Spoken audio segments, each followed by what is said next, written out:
हाँ जी, पिछली जो क्लास हुई थी उसमें थोड़ा सा तो पढ़ाया था, इसके बाद दो सेलेक्टेड स्टूडेंट्स आ गए थे तो उनका फिर इंटरव्यू हो गया था, तो बीच में थोड़ा डिस्कनेक्ट हो गया था।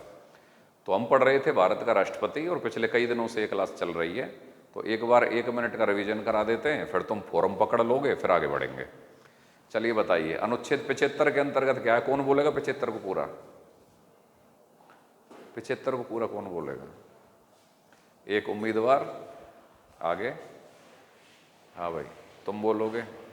तुम नहीं, चलो बोल दो स्पीड से। 75, 1 2 3 4 5 6।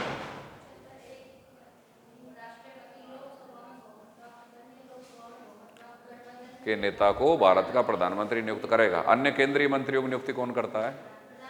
के परामर्श पर राष्ट्रपति करता है।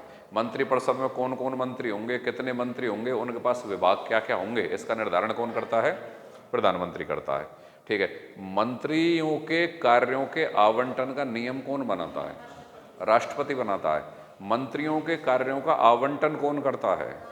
प्रधानमंत्री के परामर्श पर राष्ट्रपति करता है। ठीक है, 75 2 चलो इधर वाली लड़की बता, पीछे वाला लड़का बता। 75 2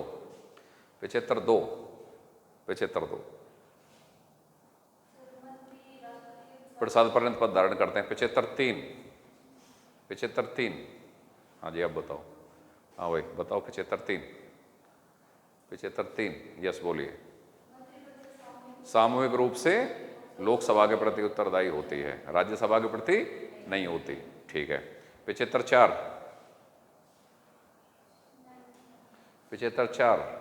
पीछे वाला बता। 75 4 समक्ष शपथ ग्रहण करते हैं और अपना इस्तीफा भी राष्ट्रपति को देते हैं। 75 5।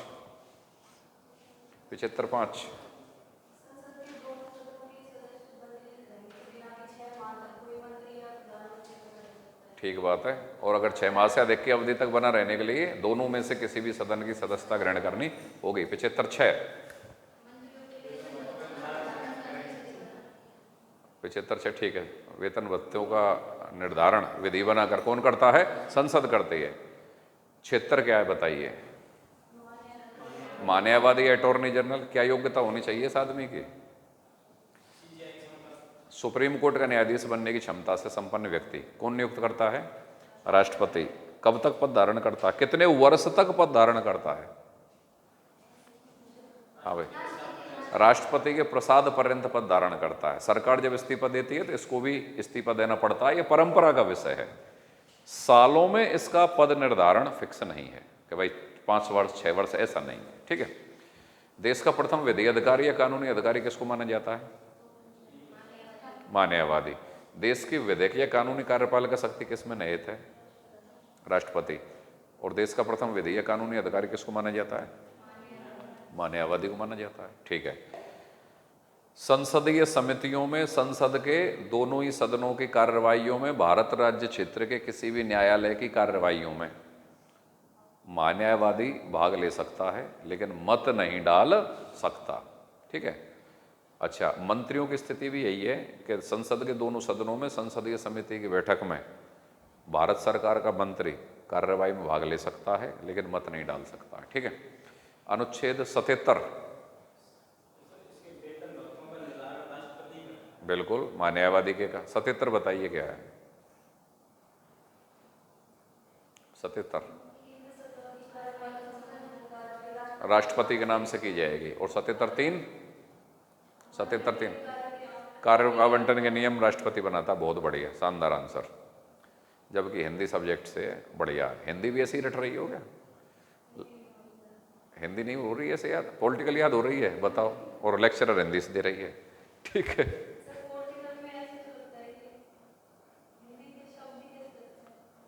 पॉलिटिकल के शब्द आसान नहीं है, ये सब तो जानलेवा है। ये तो तुमको सरल हिंदी में तोड़ के दिए जाते हैं कि इस शब्द को पकड़ लेना, जब ये उत्तर हो जाएगा। ठीक है, आप बताइए कि 78 में क्या है? अनुच्छेद 78। अनुच्छेद 78। हाँ भाई, कृपा कब कृपा करेगी? कोई भी एक सवाल का जवाब दो। नहीं नहीं नहीं नहीं नहीं, नहीं। ये तो क्लास नहीं ली इसलिए नहीं जवाब दे रहे। ठीक है, ये किंवदंती का विषय है कि सुभाष चंद्र बोस के टाइम पे ऐसा हुआ था, वो आईसीएस बने से थे और 4th रैंक लगी थी। पता नहीं राजेंद्र प्रसाद जी की स्टोरी है क्या, सुभाष चंद्र बोस की स्टोरी है कि कुछ सवाल अटेम्प्ट कर रहे थे, उसमें चॉइस दी थी कि जैसे मान लो 7 में से कोई से 5 करें, उन्होंने पूरे के पूरे जवाब लिख के ये लिखा कि कोई से 5 चेक कर लें। तो कई बार ऐसे महापुरुषों की घटनाओं से भी प्रेरणा ले लेनी चाहिए।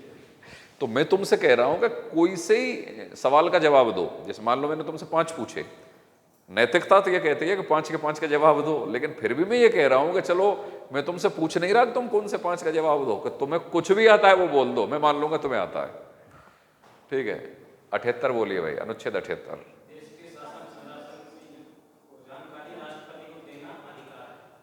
राष्ट्रपति को देना कर्तव्य है,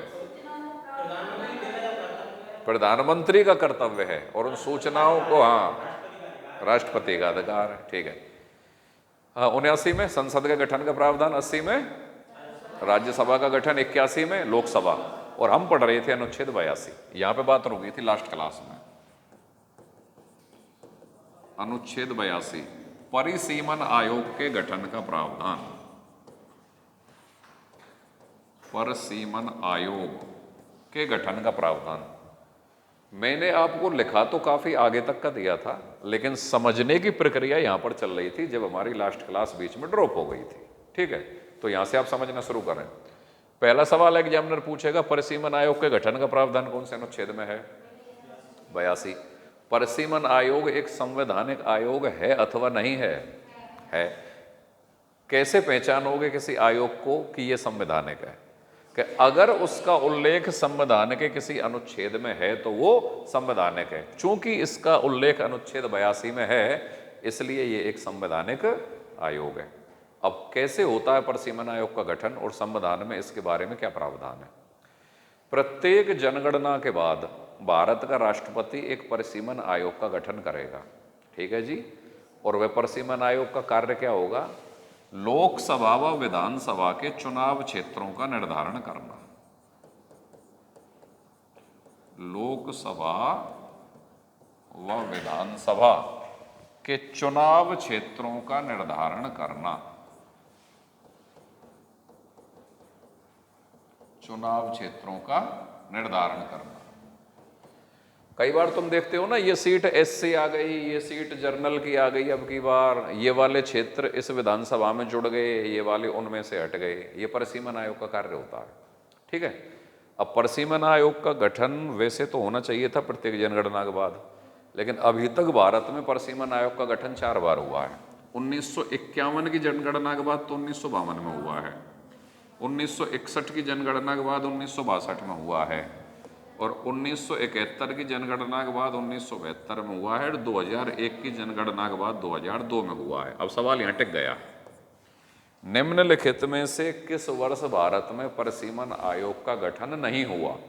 तो इन 4 में से किसी एक ऑप्शन को हटाएगा। समझ गए? तो आपको ये 4 ऑप्शन पकड़ने हैं कि इन समय पर भारत में परिसीमन आयोग का गठन हुआ है। अच्छा, एक सवाल और, लोकसभा की सदस्य संख्या कितनी होगी? किसी राज्य में लोकसभा की सदस्य संख्या कितनी होगी, इसका निर्धारण कौन से सन की जनगणना के आधार पर किया गया है? 1971। लोकसभा, किसी राज्य की लोकसभा में कितनी सीटें होंगी या लोकसभा की सदस्य संख्या का निर्धारण कौन से सन की जनगणना के आधार पर? 1971 की जनगणना के आधार पर किया है भाई, समझ गए? 1971 की जनगणना के आधार पर। और यह कब तक अपरिवर्तित रहेगा? 2026 तक। किसी राज्य की लोकसभा में कितनी सीटें होंगी, इसका आधार उस राज्य की जनसंख्या होती है। किसी राज्य की राज्यसभा में कितनी सीटें होंगी, इसका आधार उस राज्य की जनसंख्या होती है। तो ये जो जनसंख्या है वो कौन सी जनगणना की जनसंख्या मानी जाएगी? 1971 की जनगणना की जनसंख्या मानी जाएगी कि किसी राज्य की लोकसभा में कितनी सीटें हैं, इसका आधार कब की जनगणना? 1971 की जनगणना। और ये कब तक अपरिवर्तित रहेगा? 2026 तक अपरिवर्तित रहेगा। यहाँ तक बात क्लियर हो गई? ठीक है। उस सुनो मेरी बात, 1971 की जनगणना के बाद में परसीमन आयोग का गठन हुआ और उसको भविष्य के लिए स्थानांतरित कर दिया कि इस समय तक की रहेगी। अब प्रेजेंट में उसका निर्धारण 2026 तक के लिए किया है। अब 26 के बाद जो भी कोई जनगणना होगी, 31 की जनगणना होगी, उसके बाद फिर इन सीटों की संख्या बढ़ेगी। तो लोकसभा में किसी राज्य की कितनी सीटें होंगी इसका निर्धारण कौन सी जनगणना? 71। समझ गए? अब यहीं पे एक ट्विस्ट हो रहा कहानी में। किसी राज्य की विधानसभा के भौगोलिक क्षेत्रों या खंडों के पुनर्समायोजन का प्रावधान। किसी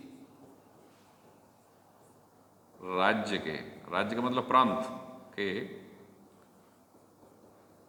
भौगोलिक क्षेत्र या खंड के पुनर्समायोजन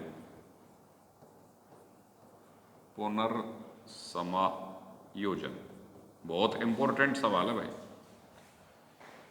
लोकसभा में किसी राज्य की कितनी सीटें होंगी इसका निर्धारण 1971 की जनगणना। ठीक है? किसी राज्य के भौगोलिक क्षेत्रों या खंडों का, भौगोलिक क्षेत्र या भौगोलिक खंडों के पुनर्समायोजन का प्रावधान कौन सी जनगणना का आधार पर? 2001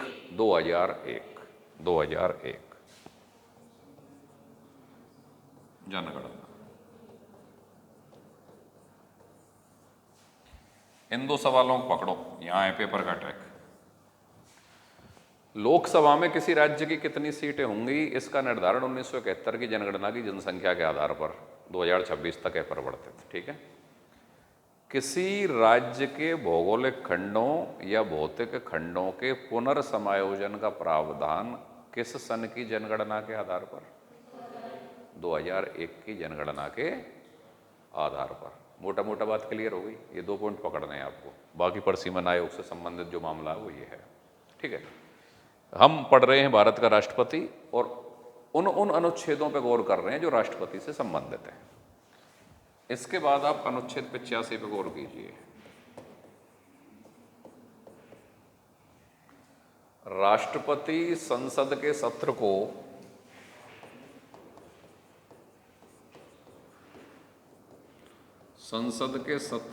आहूत करता है। आहूत का मतलब बुलाना होता है भाई। संसद के सत्र को आहूत करता है या बुलाता है? ठीक है? सत्रावसान करता है, सत्रावसान करता है तथा प्रधानमंत्री के परामर्श पर लोकसभा का विघटन, प्रधानमंत्री के परामर्श पर लोकसभा का विघटन, विघटन को भंग भी बोलते हैं भाई, विघटन या भंग करता है। इन शब्दों को गौर करना। सत्रावसान, आहूत या बुलाना। अनुच्छेद 85 कहता है कि राष्ट्रपति संसद के सत्र को आहूत करता है। संसद के कितने सत्र होते हैं साल में? 3 सत्र होते हैं, 3। ग्रीष्मकालीन सत्र या बजट सत्र, मानसून कालीन सत्र और शीतकालीन सत्र। और 2 सत्रों के बीच में जो अंतराल होता है ना, उसको सत्रावसान बोलते हैं। क्या बोलते हैं? सत्रावसान का समय, जो 6 महीने से अधिक नहीं होना चाहिए। कितने से अधिक नहीं होना चाहिए? तो एक सवाल ये जुड़ गया, संसद के 2 सत्रों के बीच में 6 माह से अधिक का अंतर नहीं होना चाहिए। यहां तक बात क्लियर? ठीक है। तो राष्ट्रपति संसद के सत्र को आहूत करता है या बुलाता है? एग्जाम में डायरेक्ट सवाल पूछेगा, संसद के सत्र को आहूत कौन करता है? आहूत करने का मतलब बुलाना होता है। ठीक है? अब जब वो सत्र चल लिया कुछ महीने, इसके बाद फिर इंटरवेल लेना है, फिर सत्रावसान की घोषणा भी कौन करता है? राष्ट्र। फिर सत्रावसान खत्म होगा तो फिर दोबारा सांसद आएंगे, दोबारा सत्र चलेगा, उसके लिए सांसदों के लिए लेटर जाएगा, तो फिर दोबारा संसद के सत्र को आहूत करेगा। तो आहूत करने का कार्य, बुलाने का कार्य कौन करता है? राष्ट्रपति। सत्रावसान का कार्य कौन करता है? राष्ट्रपति। और लोकसभा का विघटन, अच्छा संसद भंग, ये लोकसभा भंग होती है कि राज्यसभा भंग होती है? लोकसभा भंग होती है। भंग और विघटन एक ही बात है। लोकसभा को भंग कौन करता है या लोकसभा को विघटित कौन करता है? पूरा बोलना। प्रधानमंत्री के परामर्श पर राष्ट्रपति। एग्जामिनर ने जब जब इस सवाल को पूछा है बिल्कुल यही भाषा रही है कि लोकसभा भंग कौन करता है? प्रधानमंत्री, राष्ट्रपति, लोकसभा अध्यक्ष, और एक ऑप्शन मिलता है चौथे नंबर पर प्रधानमंत्री के परामर्श पर राष्ट्रपति। तो उत्तर क्या आएगा? प्रधानमंत्री के परामर्श पर राष्ट्रपति। जब भी इस सवाल को पूछा गया है आज तक के इतिहास में इसी तरीके से पूछा गया है। राष्ट्रपति, प्रधानमंत्री, लोकसभा अध्यक्ष, और चौथा ऑप्शन होता है प्रधानमंत्री के परामर्श पर राष्ट्रपति। समझ गए? तो पॉलिटी के पेपर में, और पॉलिटी के में ही नहीं सभी सब्जेक्ट के पेपर में ये गांठ बांध के रख लो कि चाहे तुम पे पूरा पेपर आ रहा है, सवाल को पूरा ढंग से पढ़ोगे, सारे ऑप्शन को पूरा ढंग से पढ़ोगे और 2-3 सेकंड रुक के आंसर दोगे। क्यों? परीक्षा इस बात की नहीं है कि कौन जल्दी आंसर करता है, परीक्षा इस बात की है कि कौन सही आंसर करता है। समझ गए? क्योंकि अगर वहाँ थोड़ी सी लापरवाही बरत गए और 2-4 सवाल अगर उड़ गए इधर उधर से तो 2-2.5 साल पीछे जाता है आदमी सीधे सीधे। तो पेपर को इतनी सफाई से अटेम्प्ट करो कि बहुत प्यार से अटेम्प्ट करो पेपर को। बिल्कुल यूँ समझो कि ये अगले जो 2.5 घंटे या 3 घंटे जितने भी घंटे का तुम्हारा पेपर है वो पूरे जिंदगी की कहानी लिखता है। तो तुम इतने हल्के में उसको कैसे ले सकते हो? उस रात पूरी रात सोएं, तैयारी को 1 से 2 दिन पहले कंप्लीट कर लें अपने को। लास्ट के 1-2 दिनों में तो बस आप ये मान लो मोटे मोटे फैक्ट बस, और टेंशन ना लें, हो गई तैयारी। अगर असल में पढ़े हैं पीछे तो तैयारी हो गई। बस एक इंडेक्स जरूर बना लें, अपनी एक कॉपी जरूर बनाना हर पेपर से पहले, उसमें रणनीति लिखी होती है पहले पन्ने पर कि इन पॉइंट्स को मैं पेपर से 1 दिन पहले जरूर फेरूंगा, क्योंकि ये वो पॉइंट्स हैं जो एक बार फेरने से 6-8 घंटे से ज़्यादा याद नहीं रहते। हर सब्जेक्ट में होते हैं ऐसे, उनका पहले लिस्ट कर लो। पॉलिटिकल वाले लिस्ट कर लें कि भाई कुछ अनुच्छेद फेर लूंगा, संविधान संशोधन फेर लूंगा, संविधान के भाग, अनुसूचियाँ, कोटेशन, बुक्स, एक लिस्ट बन जाती है वो। तो क्या लास्ट का दिन मेरा केवल इनका है। अब लास्ट के दिन तुम प्लेटो, अरस्तु, मार्क्स और इनको पढ़ने लग गए तो उनको पढ़ते पढ़ते तो आधी सी जिंदगी गई है। कि ये तो कॉन्सेप्ट का मामला होता है, ये 1-2-3 घंटे में थोड़ी होंगे ये तो, कि वहाँ तो सिर्फ मोटा मोटा और हल्का फुल्का खाते रहो, पढ़ते रहो। ठीक है, बिल्कुल फ्री माइंड से काम हो गया। अब तो बस फॉर्मेलिटी पूरी हो रही है।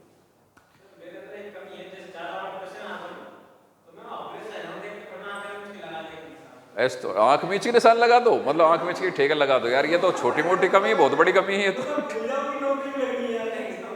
अरे अरे यार ये तो ऐसा थोड़ी होता है। ठीक है कि छोड़ो है, ठीक है भाई, इस गलती को सुधारो अब आप यार। अब आप सिलेक्शन की भूख जगाओ कि हर सवाल को अटेम्प्ट करने से पहले टेंशन लेनी नहीं है। अटेम्प्ट करने का सबसे बढ़िया तरीका ये हो सकता है, मैं कैसे करता हूँ आप भी ऐसा कर सकते हैं।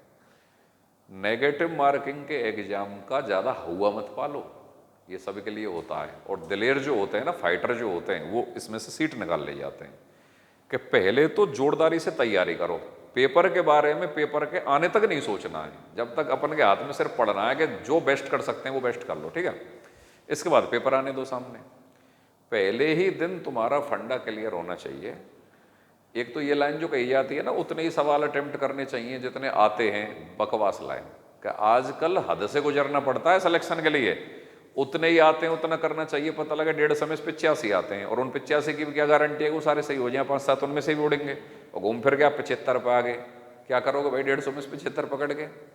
ठीक है, और मेरिट मान लो 98, 97, 99 या 100 पर रखी पड़ी है, तो वो टूट के तैयारी करनी है, जोर लगा के, और पेपर को वहाँ तक अटेम्प्ट करना है कि मतलब अपनी पूरी दम। अब वो कैसे लगेगी?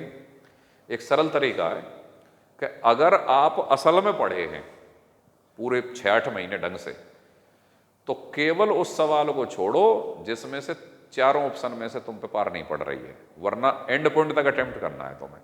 अब इसको मैं एक एग्जाम्पल के द्वारा समझाऊंगा तुम्हें। भाई देखो, जो 100% आ रहा है वो तो करोगे, और 2 में से 1 की अगर स्थिति बन रही है तो वो सारे करना। 2 में से 1 तो अधिक आ रहा है, करना चाहिए। मान लो तुमने 50 भी किए 2 में से 1, तो 25 तो तुम्हारे राम धर्म के सही होने चाहिए थे तुम्हारे ही हिसाब से, अगर 2 में से 1 मान रहे हो तो। बशर्ते ऑब्जर्वेशन और एनालिसिस सही हो जाना चाहिए। कहीं पता लगे 4 में से 1 भी पल्ले ना पड़ रहा और माने बैठे हो, हाँ साहब 2 में से 1 है, 2 में से 1 है, ये नहीं।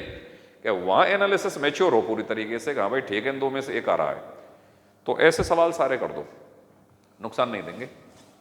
3 में से 1, यहां पे बात आएगी ये कितने करें। तो मैं आपसे ये कह रहा हूं कि 20% सवाल आप 3 में से 1 भी अटेम्प्ट कर सकते हो। जैसे मान लो 100 सवाल का पेपर है, तो 100 सवाल के पेपर में से आप 20 क्वेश्चन ऐसे कर सकते हो जिनमें से तुम्हारे सही और गलत होने का चांस 3 में से 1 बन रहा है। क्या ये भी हो सकता है, ये भी हो सकता है, ये भी हो सकता है। 1 की तो गारंटी है ये नहीं होगा, इन 3 में से 1 होगा। समझ गए ना? मैं कहता हूं कि 20% पेपर ऐसा अटेम्प्ट कर सकते हो, कोई दिक्कत नहीं है। तो 100 में से कितने गए ऐसे? 20। और 150 का है तो कितने गए? 30। 15 दूनी 30। अब मान लो हम 20 पे ही बात कर लेते हैं कि 20 सवाल आपके सामने दो सिचुएशन थी कि या तो 20 सवाल आप नहीं कर रहे थे, 3 में से 1 पर रिस्क नहीं ले रहे थे, और या आपने किए, मान लो मेरे ही कहने से आपने किए, ठीक है। इनमें से सही होने की संभावना कितनी है? तुम कह रहे थे 3 में से 1, तो 20 का अगर अपन 3 में से 1 माने तो 6 सवाल सही होना चाहिए। 6 3 18, समझ गए ना? 6.66 कितना सही होना चाहिए? अगर तुम्हारा मैच्योर एनालिसिस है और 3 में से 1 की बात कर रहा है तो 6.66 तो भाई वो तुम्हारे ही हिसाब से सही होना चाहिए। होना चाहिए कि नहीं होना चाहिए? 20 में से अगर हमने 6 ही तुम्हारे सही मान लिए तो गलत कितने हो गए? 14। 14 को बैलेंस करने के लिए 5 शहीद हो जाएंगे। 5 भी क्या, 4.25 ही शहीद होंगे। तो 1 सवा सवाल का नेट प्रॉफिट होगा कि नहीं होगा? अब तुम ये कह सकते हो मुझसे कि साहब हम दुनिया के सबसे कर्म फूट आदमी हैं, कि अगर हम इतने ही बढ़िया किस्मत वाले होते तो हमारी तो कई कई नौकरियां लग चुकी होती। अब तक हम तो टॉप लेवल कर्म फूट है कि हम, है ना? हर असफल विद्यार्थी अपने आप को कर्म फूट या किस्मत का मारा हुआ कहता है, कर्म की प्रक्रिया पर ध्यान नहीं देता है। क्योंकि ये किस्मत मेरे भाग में नहीं लिखा था या मेरे साथ ये भाग्य ने चोट कर दी, ये तो सबसे बड़ी ढाल होती है ना अपनी असफलता को छिपाने के लिए, और घर वालों की नज़रों में बेचारा बनने के लिए, और अगली परीक्षा प्रक्रिया के लिए बजट पारित करने के लिए। फिर घर वाले इमोशनल हो जाते हैं, बेटा चिंता मत कर और ले इतने रुपए और अलवर चला जा, पंत इंस्टीट्यूट ज्वाइन कर ले, या जहाँ कहीं पे भी जा, ठीक है। तो ये ढाल है। मैंने मान लिया कि तुम्हारी किस्मत, तुम्हारे का मेरा मतलब है किसी भी विद्यार्थी की किस्मत उसका साथ नहीं दे रही है और उसके साथ कुछ लोचा हो रहा है।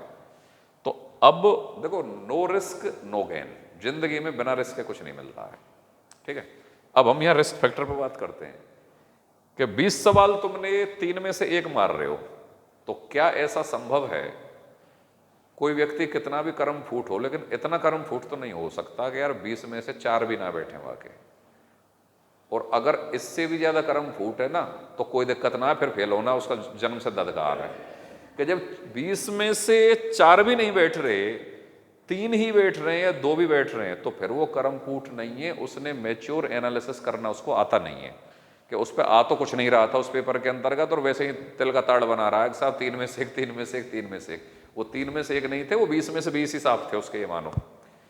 तो अपने आप से मैच्योर एनालिसिस करें, और मान लिया मैंने किस्मत साथ नहीं दे रही है, तो वो व्यक्ति 4 तो मार ही लेगा। अरे 20 में से 4 का मतलब ये है कि 5 में से 1 का आना, 20% आना, 4 5 20, 20%। और वैसे तुम कह रहे हो कि 3 में से 1, 3 में से 1 का मतलब तुम्हारा गैस है 33.33 पे, लेकिन मैंने मान लिया कि तुम 20% ही कर रहे हो, कि जो तुम्हारा गैस है तुम उससे भी नीचे गिरे। तो 4 सवाल सही हुए।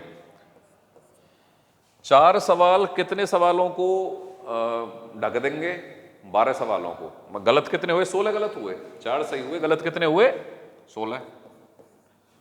तो 12 सवालों को तो बैलेंस ये 4 कर ही देंगे जो तुम्हारे सही हुए हैं। 4 और एक्स्ट्रा गलत हुए, तो 4 और एक्स्ट्रा गलत के लिए 1.33 सवाल उड़ जाएगा आपका। ये 1.33 नेगेटिव कब हो रहा है आपका? जब तुम 20 का रिस्क ले रहे हो 3 पे 1 में, और किस्मत तुम्हारे हाथ धो के पीछे पड़ी है कि तुमको सेलेक्ट नहीं करना है, तब भी तुम्हारा मात्र 1.33 सवाल का ही तो नुकसान हो रहा है। कोई ज़्यादा हो रहा है क्या? अब तक तो तुमने सब बुरा ही बुरा सोचा है। अब थोड़ा सा पॉजिटिव सोच लेते हैं कि मान लो किस्मत तुम्हारा ज़्यादा साथ नहीं दे रही है, बैलेंस में ही चल रही है कहानी, कि तुमने तो साहब 20 सवाल खेले 3 में से 1 के, और तुम्हारे 5 सही हुए और 15 गलत हो गए। 15 गलत होना भी छोटी मोटी बात नहीं है, ये खूब बुरा टाइम होता है तभी 15 गलत होते हैं। 15 गलत हो गए, 5 सही हो गए, तो 5 और 15 में क्या रहा? बराबर, नेट रिजल्ट 0। भाई 15 गलत 5 सही, 5 या 15 बराबर। तो तुमने रिस्क ली, हो सकता है रिस्क तुम्हारे पक्ष में नहीं आए, लेकिन नुकसान भी नहीं हो रहा।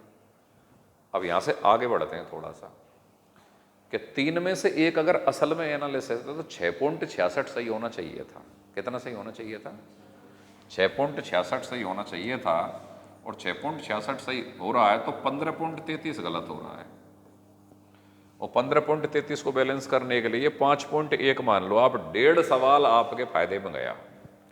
1.5 सवाल का मतलब 3 नंबर आपके बढ़ाए, 3 नंबर बढ़ाए। और 3 नंबर छोटी मोटी बात नहीं होती है। जब लास्ट टाइम पे मेरिट टिक रही होती है ना, तो 3 नंबर तो बहुत बड़ी बात हो जाती है।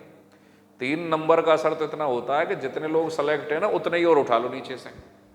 मेरिट 3 या 4 या 5 नंबर में उतने ही स्टूडेंट और ले लो जितने सेलेक्ट हैं, क्योंकि निचले लेवल पे डेंसिटी ज़्यादा होती है स्टूडेंट्स की। समझ गए? तो ये तो कहाँ आ रही है बात? जब तक तुम्हारी किस्मत साथ नहीं दे रही है।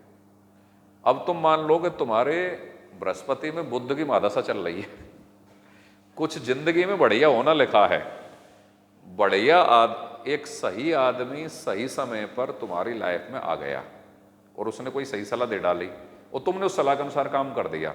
ये सब कब होता है? जब कुछ दिन ठीक ठीक आ रहे होते हैं। भाई हम 20 सवाल अटेम्प्ट कर रहे हैं तो हमने बुरा ही बुरा सोच लिया अब तक, यार 4 सही हुए, 5 सही हुए, मान लो 8 सही हो गए। कितने सही हो गए? और ये बहुत बड़ा बात नहीं है। मैंने अपने आप पे एक्सपेरिमेंट कर करके नियमों को बनाया है। अब मैं ऐसा नहीं कह रहा कि तुम कल को भाई स्टंट को यूज लेने से पहले उसके जोखिम खुद की रिस्क पे लिए जाए, कहीं ऊपर से जा पड़ो, खोपड़ी के बल सिर मेरे पड़ जाओ। बहुत चीजें होती हैं। मान लो तुम इन्हीं 20 में से आपके 8 सही हो गए, गलत कितने हुए? 12। 12 गलत होने में 4 बैलेंस हो जाएंगे, बचे कितने? 4। और ये बनाते हैं 8 नंबर। जंप मार के नाली में से घर की छत पे बैठ जाओगे। और अगर यही रिस्क नहीं ली जाती, देखो मैं एक बात बताऊं तुम्हें, बढ़िया पढ़ा लिखा विद्यार्थी जितने ज्यादा सवाल पेपर में अटेम्प्ट करता है, 90% चांस है कि वो वेटेज लेता है। बढ़िया पढ़े लिखे विद्यार्थी को घुसना चाहिए पेपर के अंदर, रिस्क लेनी चाहिए, बिल्कुल लेनी चाहिए। मेरी ये मतलब मुझे ऐसा लगता है कि ऐसा करना चाहिए। अच्छा, ये रिस्क लेना या पेपर अटेम्प्ट करने का ये स्टाइल आपके पक्ष में जा रहा है या नहीं जा रहा है, ये जब हम आपकी टेस्ट सीरीज लेंगे ना यहीं पर, तो ये आर्ट हम आप में उस समय डेवलप कर देंगे पंत इंस्टीट्यूट के अंदर ही। जैसे मैं किस तरीके से विद्यार्थियों को बताता हूँ, जैसे मान लो मैंने टेस्ट छोड़ा तुम्हारे लिए कि भाई ये 150 सवाल का टेस्ट है या 100 सवाल का टेस्ट है, इसको तुम अपने स्टाइल से करो कि तुम कितना कर रहे हो इसमें। तुमने मान लो साहब 72 सवाल कर लिए, 74 कर लिए, 75 कर लिए, इसके आगे हम रिस्क नहीं ले रहे। तो मैं तुमसे 3 सवाल पूछूंगा कि जो पक्का आ रहा है वो कर लिया, तुम कहोगे कर लिया। फिर मैं कहूँगा कि जो 2 में से 1 है वो कर लिया, तुम कहोगे कर लिया। मैं कहूँगा जो बिल्कुल जो नहीं आ रहा है ना, चारों ऑप्शन ब्लैंक जा रहा है, इस स्टंट के कुछ नियम है, बिल्कुल ब्लैंक जा रहा है कि साहब चारों ऑप्शन में से हवा भी नहीं लग रही है, मैं साफ तौर पे करूंगा छोड़ दो सवाल। ठीक है? कि जो पूरा का पूरा आ रहा है वो करना है, जो बिल्कुल नहीं आ रहा वो छोड़ना है, जो 2 में से 1 आ रहा है वो पूरा करना है। 2 में से 1 वाले कोई 50 थोड़ी होंगे उसमें, भाई 100 सवाल का पेपर है, कुछ आ रहे होंगे, कुछ बिल्कुल नहीं आ रहे होंगे, कुछ 2 में से 1 होंगे, कुछ 3 में से 1 होंगे। अब मान लो 25 सवाल 2 में से 1 के हुए, अगर वो असल में 2 में से 1 है तो 12.5 सही होना चाहिए, लेकिन 12.5 सही नहीं हुआ, 8 सही हुआ, जब भी बेनिफिट में चली जाएगी बात। तो 7 सही हुआ, जब भी बेनिफिट में चली जाएगी बात। तो भाई 25 में 7 भी हुए, 18 गलत हुए तो 18 को 6 बैलेंस कर देंगे, 1 सवाल जब भी प्रॉफिट में जाएगा, तो 2 में से 1 कभी नुकसान नहीं करेगा। अब सवाल आई कि 3 में से 1 का क्या करें? 2 में से 1 पूरा मारना है, आ रहा है वो पूरा मारना है, जो नहीं आ रहा है वो बिल्कुल छोड़ना है। अब बात आई कि 3 में से 1 आ रहा हो तो उनका क्या करें? तो पूरी ईमानदारी से उस सवाल का कैलकुलेशन करें कि 3 में से 1 का चांस कितना आ रहा है। सबसे पहले तो तुम पहले सवाल से लेकर 100 सवाल तक जब पेपर को घुमाओगे, और ऐसे सवाल सबसे लास्ट में किए जाते हैं, तो तुम उस सवाल के ऊपर गोला कर लो। जिस 3 राउंड, अगर तीसरे राउंड पे तुम्हें खेलना है तो 3 3 3 3 लिख लो उन सवालों के आगे। पता लगे 12 निकल के आए, 15 निकल के आए, 18 निकल के आए। अगर मान लो आपको 12 13 ही निकल के आए 100 सवालों के पेपर में, तो आराम से अटेम्प्ट कर लो। क्यों? वो तुम्हें मैं कितने करने की छूट दे रहा हूँ? 20%। 20% से ज़्यादा नहीं हो जाना चाहिए 3 में से 1। क्यों? हमको रिस्क लेनी चाहिए, लेकिन कैलकुलेटेड रिस्क लेनी चाहिए, बहुत ज़्यादा गहराई में नहीं जाना चाहिए रिस्क में, कि अगर कुछ ऊपर नीचे की हुई तो ज़्यादा उधर नहीं जाएंगे, इधर भी आ सकते हैं अपन। ठीक है? तो मान लो तुमने 3 में से 1 लिया और 13 सवाल आपके 100 में से बने, 3 में से 1 वाले अटेम्प्ट कर लो। 3 में से 1 लिया और पता लगे 27 या 30 सवाल जा रहे हैं 3 में से 1 के, तो कोई से 20 कर लो। 20% से ज़्यादा नहीं बढ़ना है असिस्टेंट पे, समझ गए। फिर मैं तुमसे पूछूंगा तुमने कितने किए, तुम कहो सर हमने 74 किए। मैंने जो आते थे वो कर लिए, जो बिल्कुल नहीं आते चारों ऑप्शन छोड़ दिया। 2 में से 1 वाले साहब 12 थे 18 थे जो भी थे कर लिए। मैंने 3 में से 1 कितने, तुम कहोगे साहब 3 में से 1 वाले हमने टच नहीं किए या 2-4 ही टच किए हैं। तो मैं तुमसे कहूँगा कि 3 में से 1 को तुम बढ़ाओ थोड़ा सा आगे, निशान लगाओ कि ये रिस्क जो हम ले रहे हैं हमारे पक्ष में जा रही है कि नहीं जा रही। क्यों, बाद में रिस्क जिन जिन सवालों पे ली थी हम उनको अलग से चेक करेंगे कि मैंने मान लिया तुमने 74 किए कि हम रिजल्ट तो तुम्हारा 74 पे देंगे, लेकिन तुम अगर एक्स्ट्रा कर रहे होते तो कैसे करते या क्या कर रहे होते, और वो जो कर रहे होते वो तुम्हारे पक्ष में जा रहा होता कि नहीं जा रहा होता, ये एक्सपेरिमेंट कर रहे हैं अपन। तो तुम निशान OMR में मत भरना उनको, लेकिन एक बार निशान लगा लगा के रख लो अगर तुम रिस्क लेते तो वो रिस्क तुम्हारे पक्ष में जाती कि नहीं जाती। अगर 5, 6, 7, 8 पेपर करने के बाद वो रिस्क लेना तुम्हारे पक्ष में जा रहा है तो इसका मतलब रिस्क लेने की कैपेसिटी सही डायरेक्शन में काम करती है आपके, तो आपको रिस्क लेना चाहिए। और अगर आप रिस्क लेते हैं और 5-6 पेपर अटेम्प्ट करने देखे और आपने सब कुछ गलत हो रहा है, आपने नेगेटिव बढ़ रहे हैं या नहीं पार पड़ रही, तो 2 बातें हैं, या तो रिस्क का कैलकुलेशन तुम पे नहीं बैठा कि वहाँ असल में प्रॉब्लम ज़्यादा थी और तुम उनको 2 में से 1 या 3 में से 1 मान चुके थे, जबकि वो ब्लंडर ज़्यादा हो रहा था उस जगह पर। थोड़ा थोड़ा बात पल्ले पड़ रही कि नहीं पड़ रही अभी। हालांकि मैंने गलत समय पे इस मोर्चे को खोल दिया है, ये तो शिक्षा के बाद दीक्षाएं होती हैं, जो पेपर देने से 10 दिन पहले 15 दिन पहले उस समय पे हम समान क्षमता वाले विद्यार्थियों में से विनर को ऊपर करा देते हैं। उतनी क्षमता तुम्हारे बराबर के टक्कर का स्टूडेंट होगा 5 सवाल ज़्यादा उठाओगे, ये टेक्निक्स होते हैं। और ये टेक्निक्स क्या, बहुत सारे पेपर बहुत सारे वर्षों तक देने के बाद डेवलप होते हैं। अब तुम हो सकता है कईयों के पल्ला ही नहीं पड़े, सब क्या बात कर रहे हो, ये तो बढ़िया चौके पढ़ा रहे हैं, कौन सा अनुच्छेद 85 वाला, ये कहाँ बात आ गई बीच में। ये स्मार्ट टेक्निक्स होती हैं अपने स्कोर को अप ले जाने के लिए, क्योंकि लास्ट टाइम पे जब खंबा छूंगा जाता है ना तो नॉलेज भी चाहिए, बहुत मेहनत भी चाहिए, भाग्य भी चाहिए और टैक्टिक्स भी चाहिए, सारी चीज़ें चाहिए जब चीज़ निकलती है। चलो इन पर बाद में बात करेंगे। फिलहाल तो मैं इस सवाल पर बात कर रहा था कि जब जब भी ये सवाल पूछा गया कि लोकसभा को भंग या विघटन कौन करता है, तो प्रधानमंत्री के परामर्श पर राष्ट्रपति। एक मेरा ये नियम गांठ बांध के रख लेना, कितना भी सरल पेपर हो चाहे कितना भी कठिन पेपर हो, पूरा सवाल पढ़ना, सारे ऑप्शन पढ़ना और 2-3 सेकंड रुक के आंसर करना, और वो जो निशान लगा लो ना उनको सही तरीके से इम्प्लीमेंट करते हुए OMR में भर देना। क्योंकि तुमने सभी ने अपने जीवन काल में ऐसे पेपर जरूर दिए हैं कि आते हुए सवालों को तुमने या तो पढ़ गलत लिया, फिर पेपर कक्ष से बाहर निकले, अरे ये तो ये पूछ रहा था मैं ये समझ बैठा, है ना। और जो तुमने निशान मार लिए थे OMR पे बढ़ते वक्त B की जगह C हो गया, C की जगह B हो गया, ये प्रॉब्लम सभी की ज़िंदगी में आई होगी, आती है। और अगर ऐसे 2-3 सवाल, और ये मेरा एक एनालिसिस बोल रहा है कि 100 में से कम 2 या 3 सवाल बढ़िया विद्यार्थी भी गलती से उड़ा लेता है अपने। जब हम तुम्हारी टेस्ट सीरीज लेंगे तो हम तुमसे ये भी पूछेंगे लास्ट में कि देखो आंसर तो ये है, मिला लिया, अब तुम में से क्या ऐसा कोई विद्यार्थी है जिसने सिली मिस्टेक से एक भी सवाल को नहीं उड़ाया है, मतलब उसने बिल्कुल सही आंसर ही दिए हैं, मतलब या तो सब मुझे आता ही नहीं था और या मुझे आया तो मैंने सही किया, मतलब ऐसा नहीं कि मैंने आता हुआ उड़ा दिया। अब तक पंत इंस्टीट्यूट के अंतर्गत 10-12 हज़ार स्टूडेंट पढ़ लिए, एक भी विद्यार्थी ऐसा नहीं आया कि जो ये कह दे कि मैंने सिली मिस्टेक से एक भी नहीं उड़ाया। कोई 4 उड़ा दिए, 5 उड़ा दिए, 3 उड़ा दिए, 2 उड़ा दिए। तो पहला टास्क तो हमारा यही रहेगा कि हमको हमारी जो चीज़त है ना, जो हमारा निजी धन है जिसको आदमी उड़ा देता है, उसको रोकना। भाई आपकी किसी ने सिली मिस्टेक रोक दी, मतलब 2-3 सवाल कम गलत करा दिए, तो वो 2-3 सवाल की कहानी क्या बनती है मैं बता चुका हूँ। पेपर अटेम्प्ट करने का स्टाइल कैसे है, रिस्क कैसे लें, कहाँ तक लें और कितनी लें, यही चीज़ें होती हैं जो समकक्षों में प्रथम बना देती हैं। वरना तैयारी, जैसे मान लो 20,000 स्टूडेंट सेलेक्ट हुए, असल में वो 20,000 नहीं, वो 1.5 लाख लोग होते हैं जो बराबर की टक्कर के नॉलेजेबल होते हैं। उनमें से 20,000 वो होते हैं जिसके पास टेक्निक्स और टैक्टिक्स आते हैं, बस वो खेल है। ठीक है, तो सबसे पहला काम बढ़िया पढ़ना, नॉलेज गेन करना, अपना पूरा दम लगाना। दूसरा काम इसको इम्प्लीमेंट करना OMR पे, पेपर पे, वहाँ। तीसरा काम बॉडी और माइंड का रिलेशन बनाना। बहुत सारे स्टूडेंट होते हैं, तुमने देखा होगा, पेपर वाली रात पूरी पढ़ते हैं, अगले दिन उल्टियाँ करते हैं सुबह सुबह।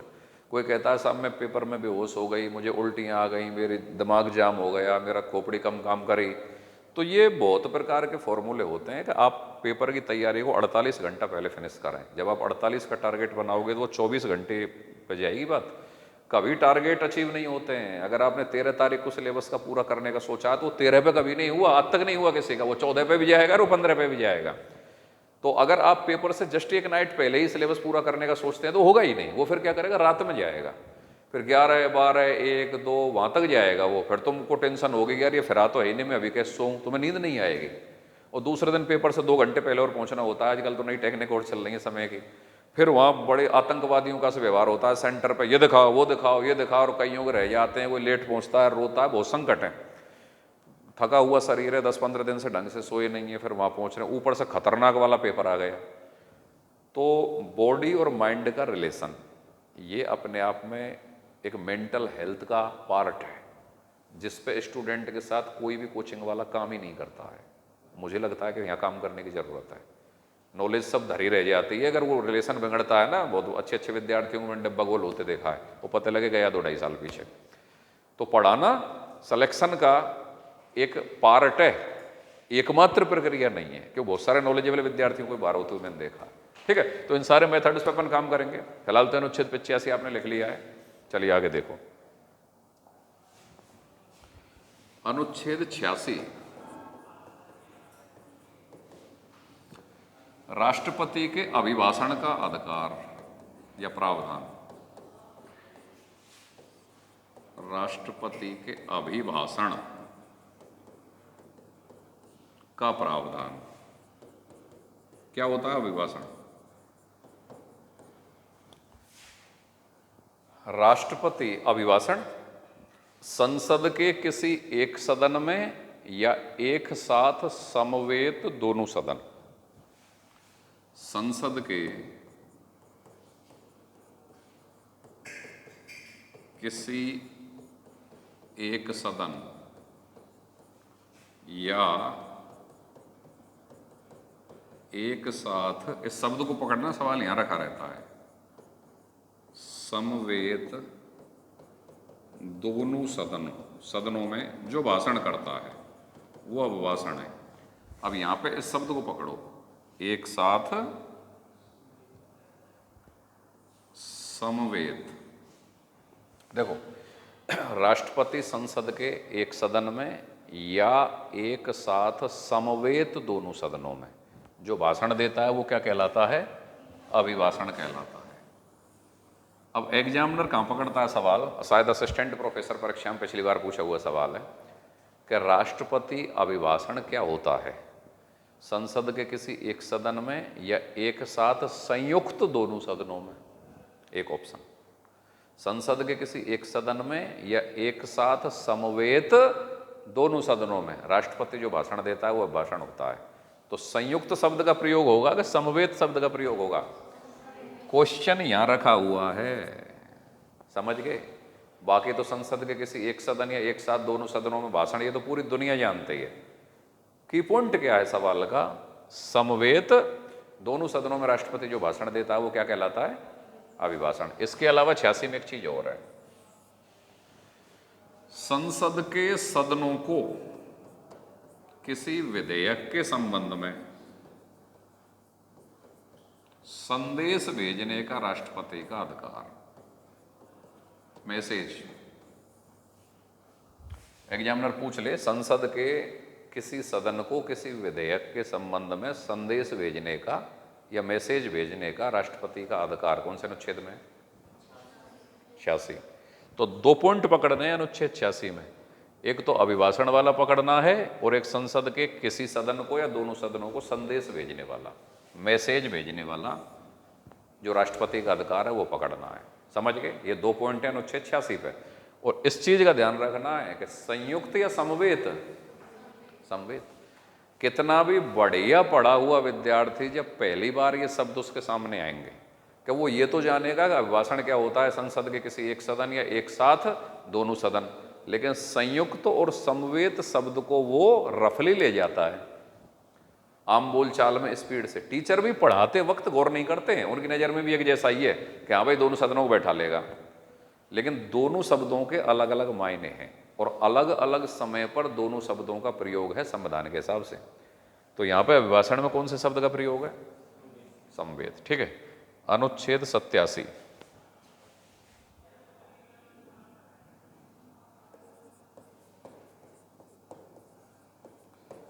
राष्ट्रपति के विशेष अभिभाषण का प्रावधान।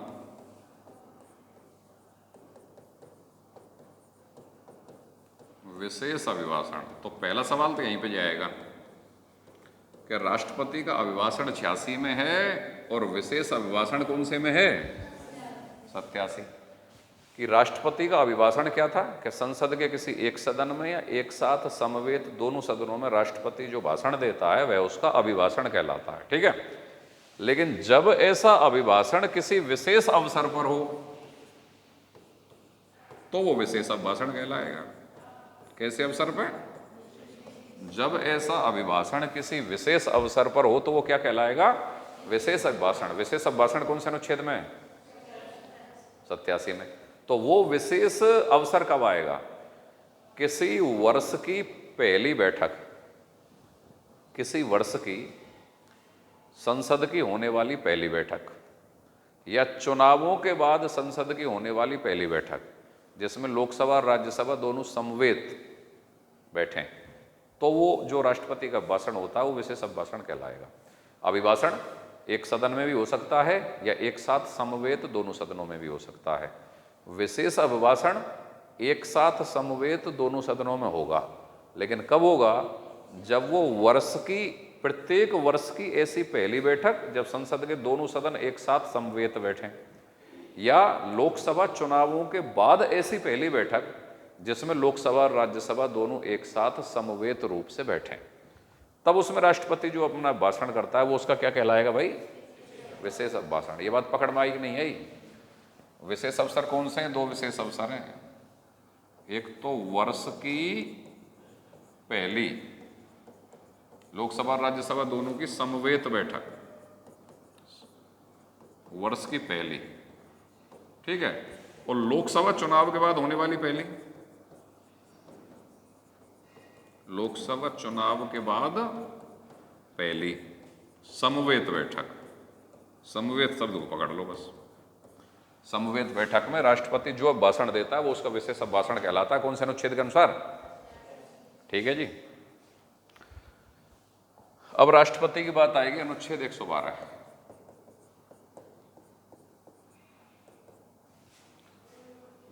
बजट या वार्षिक वित्तीय विवरण। बजट या वार्षिक वित्तीय विवरण का प्रावधान।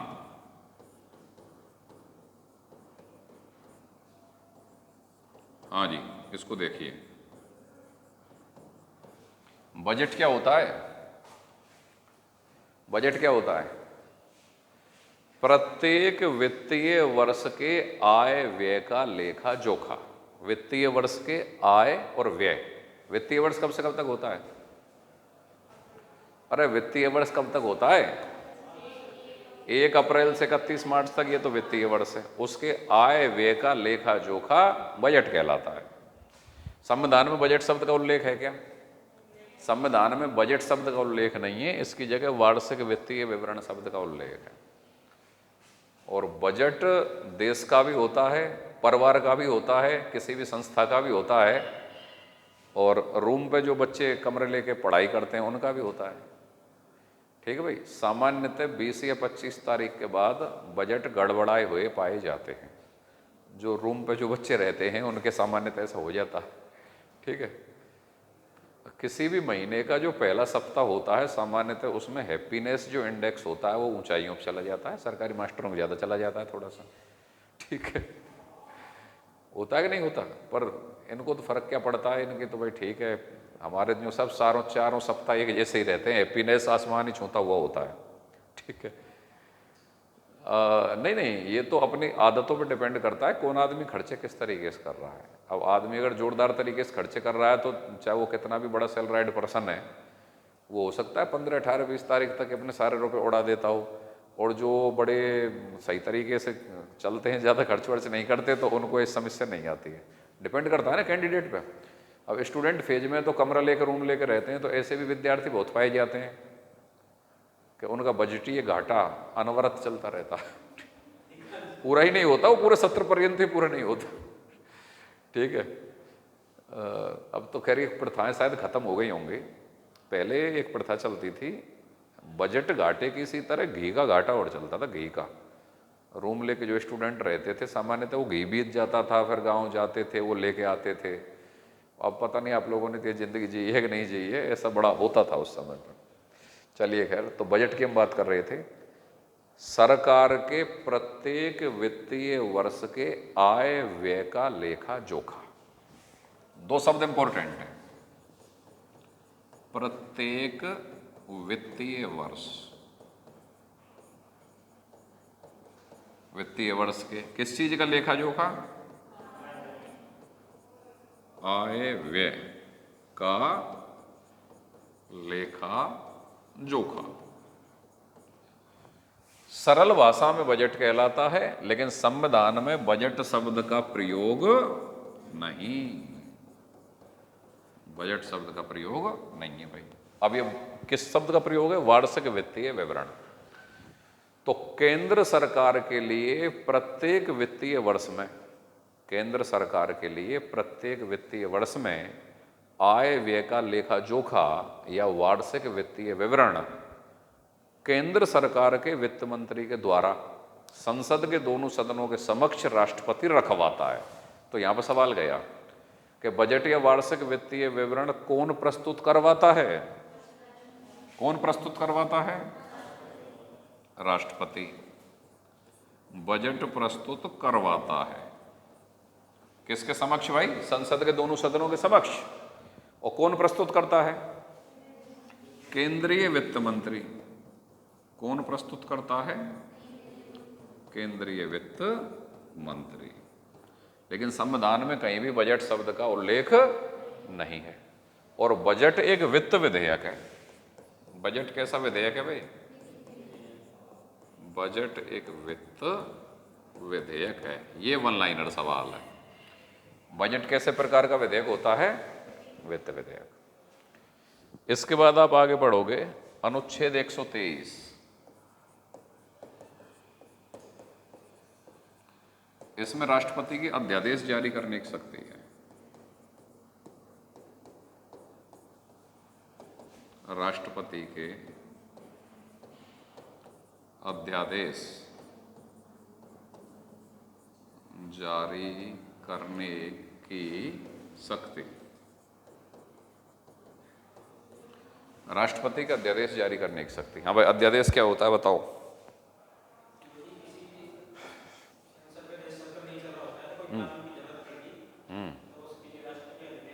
ठीक है। तो देश के लिए कानूनों का निर्माण कौन करता है?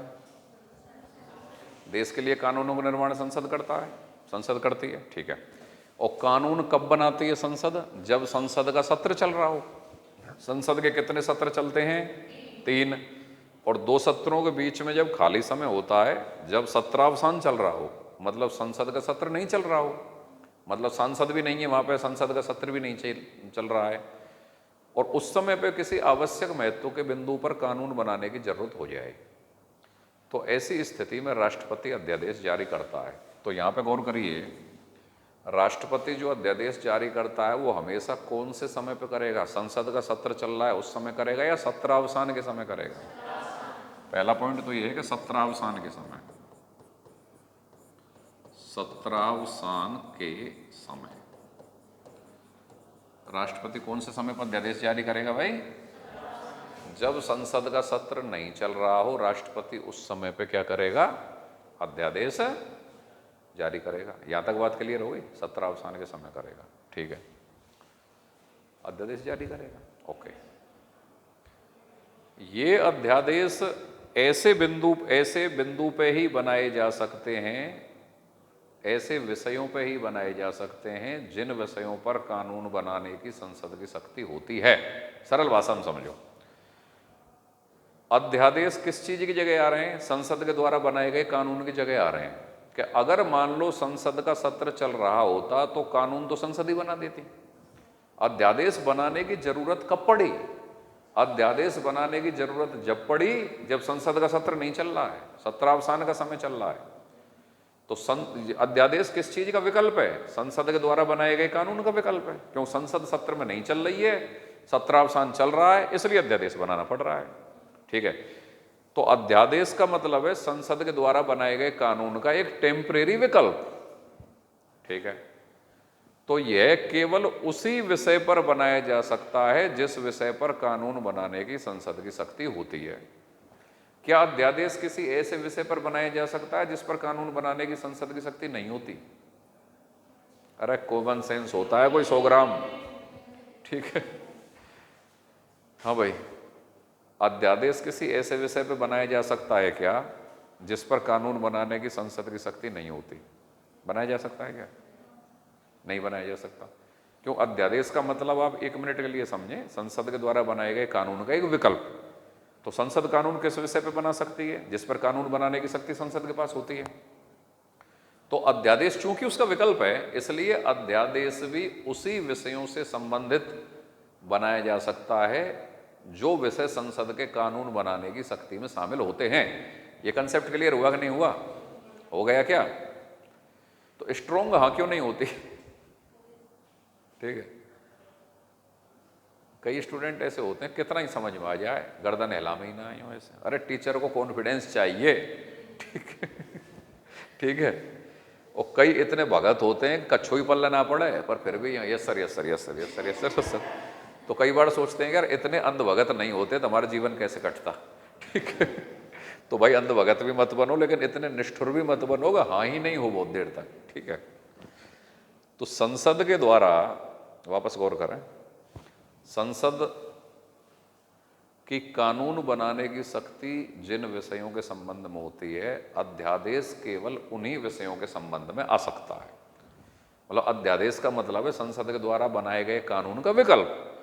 तो संसद कानून किन विषयों पर बना सकती है? जिन पर कानून बनाने की शक्ति उसको होती है, तो उन्हीं विषयों पर अध्यादेश आ सकता है। मतलब जिन विषयों पर कानून बनाने की संसद की शक्ति नहीं होती है उन विषयों पर अध्यादेश भी नहीं आएगा। एग्जामिनर आपको टेस्ट करेगा कि राष्ट्रपति की अध्यादेश जारी करने की शक्ति में निम्नलिखित में से क्या शामिल है या क्या शामिल नहीं है। फिर एक लाइन डालेगा कि राष्ट्रपति किसी ऐसे विषय पर भी अध्यादेश बना सकता है, अध्यादेश जारी कर सकता है जिस विषय पर कानून बनाने की संसद की शक्ति नहीं होती। ये लाइन सही है गलत है? गलत है। समझ गए ना? तो पहली बात तो सत्रावसान के समय बनेंगे। दूसरी बात, संसद की कानून बनाने की शक्ति, संसद की कानून बनाने की शक्ति से संबंधित विषयों पर ही बनेंगे, से संबंधित विषयों पर ही बनेंगे। सरल भाषा में जान लो कि ऐसे विषयों के संबंध में ही अध्यादेश जारी हो सकते हैं जिन पर कानून बनाने की संसद की शक्ति होती है। समझ गए? ठीक है, संसद के द्वारा बनाए गए कानूनों का न्यायिक पुनरावलोकन हो सकता है कि नहीं हो सकता है? हो सकता है। हो सकता है कि नहीं हो सकता है? संसद के द्वारा बनाए गए कानूनों का न्यायिक पुनरावलोकन हो सकता है कि नहीं हो सकता है? हो सकता है। अध्यादेशों का न्यायिक पुनरावलोकन हो सकता है कि नहीं हो सकता है? हो सकता है। भाई इक्विवेलेंट टू, भाई संसद के द्वारा बनाए गए कानूनों के इक्विवेलेंट है। तो संसद के द्वारा बनाए गए कानूनों का जब न्यायिक पुनरावलोकन हो सकता है तो अध्यादेशों का भी न्यायिक पुनरावलोकन हो सकता है। तीसरी विशेषता, अध्यादेश का न्यायिक पुनरावलोकन हो सकता है। पुनरावलोकन हो सकता है, अध्यादेश का न्यायिक पुनरावलोकन हो सकता है। ठीक है, अच्छा, अब संसद का सत्र आ गया। भाई अध्यादेश कब बन रहे हैं? जब सत्रावसान चल रहा है। इसके बाद मान लो संसद का सत्र आ गया, तो संसद का सत्र जब आ जाता है तो ऐसी स्थिति में ये अध्यादेश संसद के सत्र के बाद या संसद का सत्र आने के बाद या सत्रावसान की समाप्ति के बाद, ये भी तो कह सकते हैं अपन, कह सकते हैं कि नहीं कह सकते? भाई सत्रावसान समाप्त होगा तो संसद का सत्र आएगा कि नहीं आएगा? क्या होता है सत्रावसान? संसद के 2 सत्रों के बीच का समय। जब वो सत्रावसान समाप्त होगा तो मतलब अगला सत्र आ जाएगा संसद का। तो इसकी 2 भाषाएं हैं। संसद का सत्र अध्यादेश के बाद, अध्यादेश लग गया जिस मान लो आज लग गया, संसद का सत्र आने के बाद ये कह लो, चाहे सत्रावसान की समाप्ति के बाद कह लो, दोनों बातों का मतलब तो एक ही है। हाँ भाई, दोनों बातों का मतलब एक है कि नहीं? कौन सी है दो बात? हाँ भाई, दोनों बातों का मतलब एक है कि नहीं? कौन सी दो बातों का? सत्रावसान होने के बाद नहीं, सत्रावसान समाप्त होने के बाद। सत्रावसान तो वो है जो इंटरवल चल रहा है बीच में। जब वो इंटरवल समाप्त होगा, सत्रावसान समाप्त होगा, तो अगला सत्र आएगा कि नहीं आएगा? आएगा। तो हम ये बोल सकते हैं कि अध्यादेश जैसे लागू होने के बाद, संसद का सत्र आने के बाद, या सत्रावसान की समाप्ति के बाद बोल सकते हैं, नहीं बोल सकते? कॉन्स्टिट्यूशन समझने का विषय हो रहा है, खोपड़ी चाहिए या समझ वेक का जाए, ठीक है। सत्रावसान वो अध्यादेश कब आएगा? सत्रावसान चल रहा है, तो हमारे पास दो भाषाएं हैं, और हमारे पास नहीं, वो पेपर वाले के पास दो भाषाएं हैं। तो मैं तुमको ऐसे ठोस बना देना चाहता हूँ जैसे चूरमा कूट देते हैं ना, मजबूत। कोई सी भाषा में एग्जामिनर सवाल पूछे, तुम मात नहीं खाओ वहां पे। एग्जामिनर अगर ये सवाल डाला है, तुम ये बताना कि मैं सही बोल रहा हूँ गलत बोल रहा हूँ। अध्यादेश जारी होने के बाद संसद का सत्र आते ही, एक लाइन, दूसरी लाइन, अध्यादेश जारी होने के बाद सत्रावसान की समाप्ति पर। ये दोनों लाइन एक है, अलग अलग हैं भाई। सत्रावसान समाप्त होगा जब भी संसद का सत्र आ गया, चाहे संसद का सत्र आते ही, ये बोल रहा है। बात समझ में आ गई ना? तो अब बढ़ो आगे। अध्यादेश लागू होने के बाद, चलो इन दोनों शब्दों को यहां लिख देता हूं मैं, सत्रावसान की समाप्ति के बाद, सत्रावसान की समाप्ति के बाद, चाहे ये कह लो या संसद का सत्र शुरू होने के बाद, ये कह लो, होने के बाद। अब इन दोनों लाइनों में कोई अंतर है क्या? सभी की समझ में आ गई? सत्रावसान की समाप्ति के बाद, तो सत्रावसान समाप्त होगा जब भी संसद का सत्र स्टार्ट हो गया, चाहे संसद का सत्र शुरू होने के बाद, बात बराबर है। अध्यादेश कितने सप्ताह तक प्रभावी रहते हैं? यहां गौर कर लेना, कितने समय तक प्रभावी रहते हैं? 6 सप्ताह। एक तो ये आता है पेपर में सवाल। संसद का सत्र आते ही अध्यादेश कितने समय तक प्रभावी रहते हैं? 6 सप्ताह। सत्रावसान की समाप्ति के बाद अध्यादेश कितने समय तक प्रभावी रहते हैं? 6 सप्ताह। अध्यादेशों की अधिकतम अवधि, ये दो लड़कियां बताएंगी केवल, कितनी होती है? इतना बढ़िया सवाल कैसे बता दिया इतनी जल्दी? लिखवाया हुआ है। नहीं नहीं नहीं, लिखवाने के बाद भी अगर बता दे तो चैंपियन। अरे लिखवाने के बाद अगर आप सवालों को कर दो फिर तो घाटा ही क्या है सिलेक्शन का, फिर तो सिलेक्शन ही सिलेक्शन है।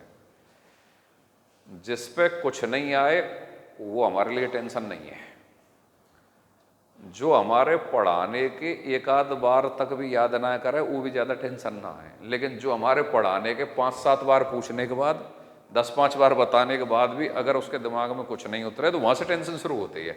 तो अभी तो मैंने समझाया भी नहीं है, खाली लिखाया, और अगर लिखाए के बाद ये बता रही है तो बहुत अच्छी प्रोग्रेस है ये तो, ठीक है। अध्यादेशों की अधिकतम अवधि कितनी हो सकती है? 1-2 सवाल। संसद के सत्र में आने के बाद अध्यादेशों की अधिकतम अवधि कितनी हो सकती है? संसद के सत्र में आने के बाद अध्यादेशों की अधिकतम अवधि 6 सप्ताह, ठीक है। सत्रावसान की समाप्ति के बाद अध्यादेशों की अधिकतम अवधि कितनी हो सकती है? कितनी हो सकती है? 6 सप्ताह, ठीक है। और कुछ भी शब्द का प्रयोग नहीं करे, डायरेक्ट पूछा है कि अध्यादेश जारी होने के बाद अध्यादेशों की अधिकतम अवधि कितनी हो सकती है? 7.5 महीने। कितनी हो सकती है?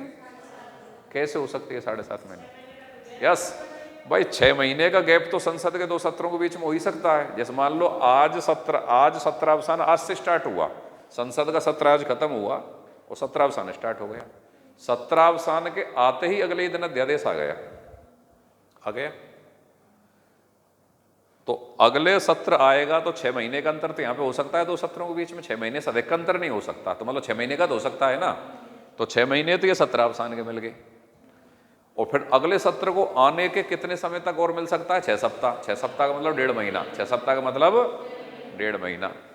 तो अध्यादेश की अधिकतम अवधि कितनी हो सकती है? 7.5 महीने। तो यहां पर 2 सवाल आपके सामने हैं। राष्ट्रपति द्वारा अध्यादेश जारी करने के बाद अध्यादेशों की अधिकतम अवधि कितनी हो सकती है?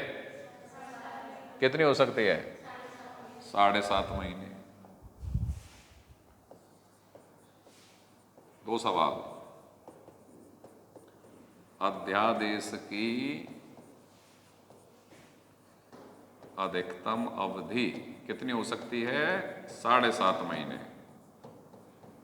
7.50 महीने लिख दो, 7.5 महीने लिख दो, कैसे लिख दो भाई, ये अध्यादेश की अधिकतम अवधि। अब यहां पर दूसरे सवाल पर गौर करना। सत्रावसान की समाप्ति, सत्रावसान की समाप्ति के बाद या संसद का सत्र आने के बाद, संसद का सत्र आने के बाद, संसद का सत्र आने के बाद अध्यादेश की अधिकतम अवधि कितनी हो सकती है? कितनी? 6 सप्ताह। अधिकतम अवधि। ये बात समझ में आई है कि नहीं आई है? अध्यादेश लागू होने के बाद अध्यादेश की अधिकतम अवधि कितनी हो सकती है? 7.5 महीने। संसद का सत्र आने के बाद या सत्रावसान की समाप्ति के बाद अध्यादेश की अधिकतम अवधि कितनी हो सकती है? बिल्कुल, क्वेश्चन का डिमांड पकड़ना है आपको। अगर वो सरल भाषा में आंसर पूछ रहा है, राष्ट्रपति द्वारा जारी अध्यादेश की अधिकतम अवधि कितनी हो सकती है?